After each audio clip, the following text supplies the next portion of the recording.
इसको जो हमारी ब्लैक वाली वायर है इसको हम लगा देंगे यहाँ पे, जो अपना कैपेसिटर का ग्राउंड है उस पर लगा देंगे यहाँ पे। दूसरी वायर है, इसको हम क्या करेंगे, जो हमारी ये ट्रांजिस्टर है इसकी जो सेंटर वाली पिन है उस वायर पे हम यहाँ पे इसको लगा देंगे।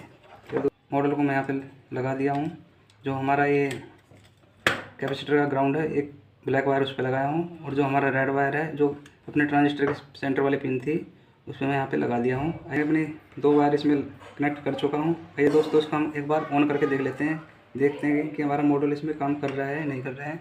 चलिए दोस्तों,